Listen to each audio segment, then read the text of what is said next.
Welcome back. What a year it has been on the Suncoast. Joining us now to discuss our coverage is reporter Ray Collins, South County reporter Christopher Brantley, and ABC7 producer Erica Jackson.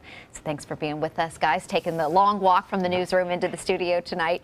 First of all, I just want everyone to share their thoughts on what really stuck out to you as you were out in the field reporting. What are maybe a couple of the most important stories that you covered? And we'll start with Ray. The most unusual was covering a tornado in January. I've covered enough hurricanes in Florida, but tornadoes was a big surprise. So that one I won't soon forget. We didn't expect that in this area, and that caused a lot of damage. I was on Siesta Key. You were on the mainland, I think. And that was a morning we'll never forget. It lasted all day. That was a long day. It was a very long day. I think the story that stuck out most to me was the Venice Library story. And while it may not affect everyone in a seriously negative way, I have never received so much mail and viewer feedback from the Venice Library closing kind of quickly in January, actually right before the tornadoes hit. So I think that was a story that really garnered a lot of people's attention. I think that was probably the most story I covered repeatedly throughout the year. And was there a theme when you say people were contacting you? Was it split 50-50? People had similar opinions. They were for it closing or against it closing. Was it a mixed bag? You know, every time I've done this story, and last time I counted, I've done 16 stories on the Venice Library. I have yet to find someone who agreed that the library should be closed. And I think that's largely because the community loved it so much. And well, you know, they say there was mold in there according to the county library system. I think everybody wanted to see that building stay open. It couldn't. It's hard to believe it can get that bad that fast. Yeah, absolutely. Well, they've been talking about it for years. Yeah. And just a year before the library closed, Mayor Hollick took me into a room right next to the library. It's sealed off with like saran wrap and duct tape. The air vents are closed off. It has a separate air conditioning system because it is infested with mold. Wow. So they knew for a long time something was going on, but it was like at the drop of a hat. Towards the tail end of December of last year, they said library's going to close in like 2 weeks. And sometimes you reach that threshold, and then mold is hard for some people. You're not seeing it. You know, it's not like the building is crumbling before your eyes. So that's why I think so many people were resistant. Right. In the drop ceiling, and you know, people don't see it, but we know it's there. Right. And Erica, before we head to break, what's the one story that really stuck out in your mind? Probably a mix. It's two, but it'll be quick, between the crazy weather we've had here in 2016 and, of course, the presidential election, not just here, but across the country. I would agree with that. Definitely the election. We have about a minute left before we go to break. So tell me your quick thoughts, Ray and Christopher, on covering the election. I was lucky enough, or whatever, to be at the Van Wezel in May of 2015 when Donald Trump came to town and said he's going to run for office the following month. And I said, wow, interesting. And then I went to the Cleveland convention where he was anointed. So I had quite an interesting bird's eye view of that amazing rise. And I've covered politics for years, but never seen this, and nobody has really. I don't think we have. And I covered a couple campaign rallies over the last couple of elections, although not as many as you have.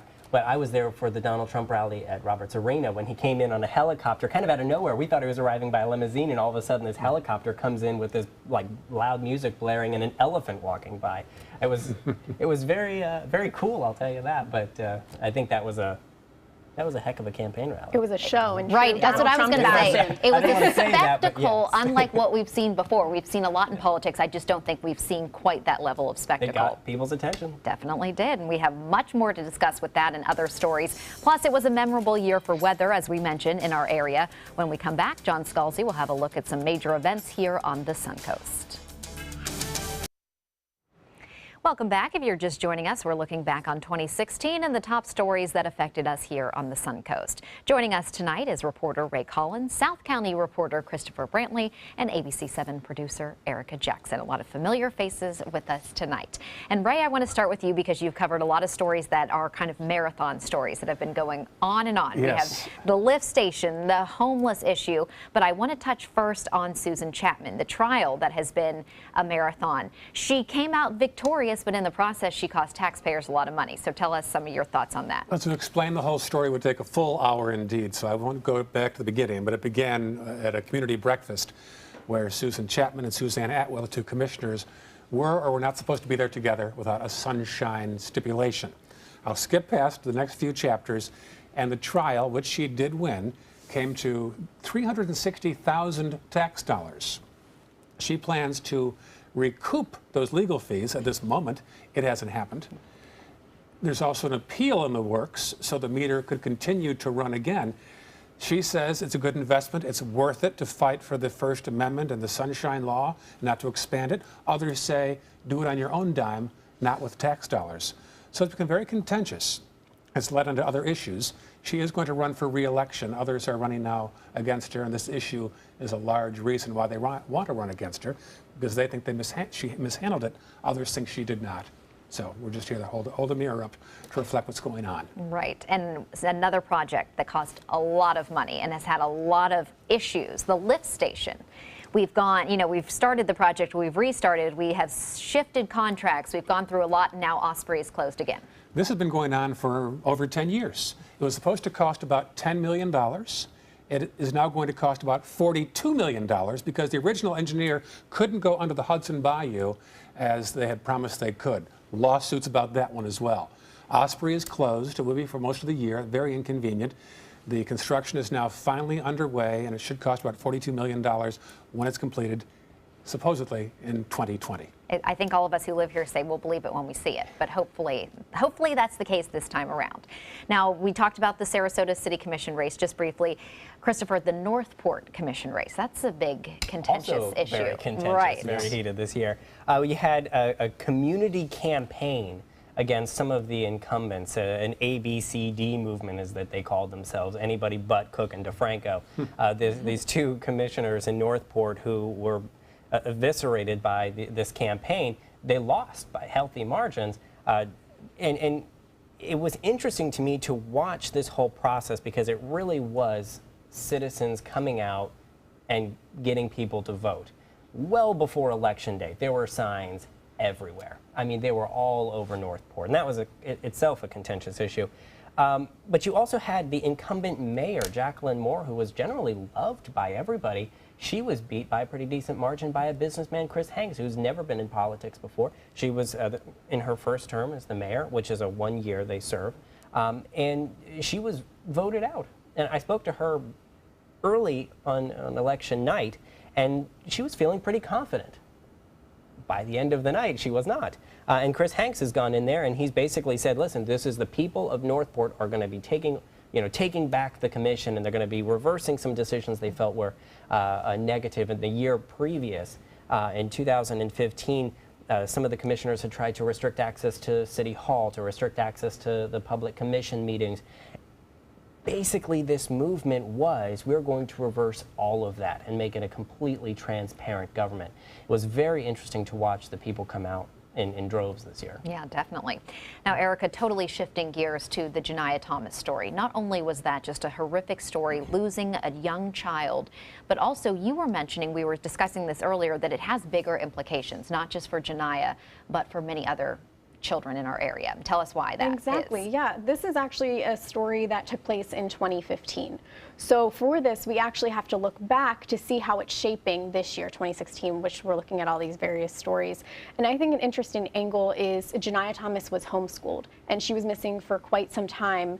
And they believe they found her, it was about a year later when they found her body in a freezer. So that brought up questions how to ensure the safety of homeschool children, the homeschool students. And in addition, the DCF says it's working on improving ways to better communicate with their partners, like the Manatee County Sheriff's Office, which may not have worked as they had hoped in this case. So we have to go back to that case to see how it's improving for now and in the future. Right, for taking care of all those children. And now we did a segment, a big project that we had in November called Suncoast 2037, looking ahead to where we will be in 2037. What stuck out to you? We did so many stories, several each day.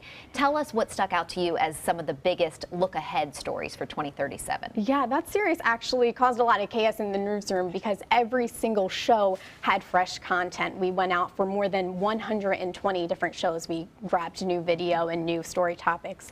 A couple that stood out to me, I was able to talk to Sarasota County School Superintendent Lori White, and she discussed the importance of technology in the classroom, but also that we can't depend on that technology. She thought it was really important that students need that face-to-face interaction with the teacher. And especially as technology, we have college students basing a lot of their education on online classes. So it was funny to see and interesting that she's actually going against that, and she says we do need that face-to-face interaction. I also thought it was interesting when we discussed the affordable housing crisis, and a couple of the answers that we received is that what we need to do is take what we already have now and shift that and make that affordable housing. We don't need to go ahead and build all these extra buildings for the people that can't afford the apartments and the houses locally. We can take some of those already built houses, refurbish them, and make those affordable housing for those in need. And that's a great segue, Ray, into all of the stories that you have covered involving the homeless issue. Because although there are many issues as to why people might be homeless, it could be addiction issues, mental health issues, but there are some who cannot afford to live in our area. It's not the most expensive city in the country, but it's not cheap. Right, and there are some projects now in the books. There's one that Harvey Vengroff is behind involving Vengroff Village on Fruitville, not too far from 301, and that would be several hundred apartments for lower income. Really, that's mostly designed at the working class in downtown Sarasota, the waiters and the waitresses, so they don't have to be bussed in, as is often the case. I know down in Naples, half the workers are brought in from Miami. Not half, but quite a few are brought in from Miami. We don't want that here. So there are some lower income projects in the works. But yeah, the homeless continues to be a big issue here. The city and the county have just not seen eye to eye. The city wants a housing first strategy, more of a hands-on boutique approach. The county prefers more of a come-as-you-are shelter. And they've kind of done their own thing, at least publicly. I think the staff is still meeting, but there's not been a joint commissioners meeting in about 13 months. And I think people are wondering, do you see any changes? Do you see any of the things being implemented that when we had Dr. Robert Marbut come in? You know, I live in Sarasota and I drive through, and I know you do as well. I don't see a lot of changes. I hear that there's some progress. I know that the Dr. Marbut experiment, not everyone thought that was a good investment after all. So no, I don't know. I guess the subplot also is the name Doug Logan. He was the gentleman brought in to be the homeless coordinator, paid top of the scale, $120,000 a year, no previous experience with the homeless directly, and he lasted from June to February this past year, and that was very controversial. Even his package when he left was rather hefty as well. Right. And that job is not being advertised since. And nobody full-time right now, I believe, is a homeless coordinator since last February in Sarasota. So stalemate. That's where we are heading into 2017 is what I think I would call it. Yeah.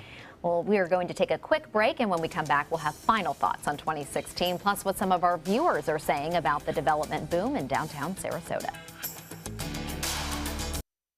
Welcome back. Love it or hate it, 2016 was certainly an eventful year, and as we send it off, our guests join us for their final thoughts. And we'll start with Erica. Tell us about some of the big web stories of 2016. Yeah, well, it was a big year, obviously, as technology is shifting. A lot of people are getting their news on the web.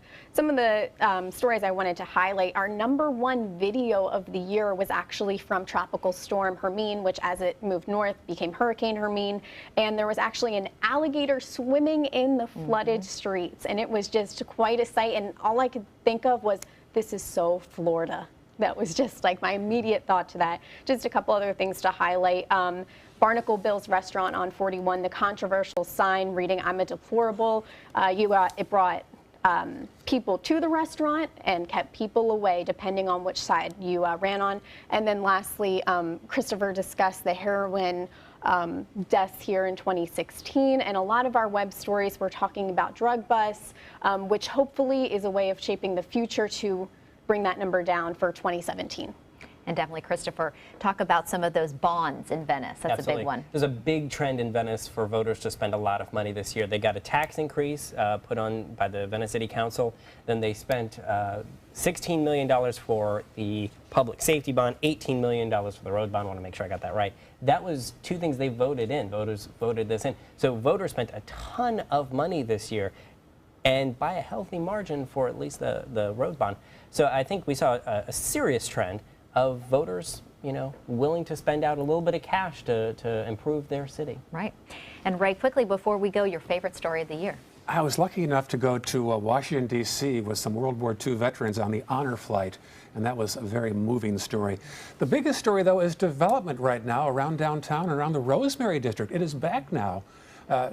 Hotels, we're going from 2,000 hotel rooms to 3,000 hotel rooms in Sarasota, and that's a 1/3 increase, obviously, and that's way more than average in cities like this. Right, and speaking of that, we do want to share some of our thoughts from viewers on what they had to say about last night's show, which was on that topic. Downtown Sarasota is going through a development boom. More than 1,400 condo units are under construction, around with 1,000 hotel rooms. So we asked you what you thought. Cheryl Phillips writes, "Too much growth, way too fast. Sarasota is not a metropolitan city, yet it seems to want to be one.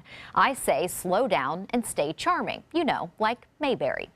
Buki Kodra writes, "It always surprises me how many people think it was okay for them to move here, but the gates now should be shut for others. That is the price you pay for living in paradise, folks." And Leanne Wilcock writes, "Sounds like the majority of people are against this explosive growth. Maybe the people in control should listen or be replaced come election time." If you would like to join the conversation on tonight's topic, our favorite stories and biggest stories of 2016, you can visit our Facebook page at facebook.com/news@7. And if you'd like to watch this roundtable discussion or see some of our previous ones you may have missed, you can head to Apple TV, Amazon Fire, and Roku. So thanks to everyone for being here tonight. Some familiar faces, as we said: Ray Collins, Christopher Brantley, and ABC7 producer Erica Jackson.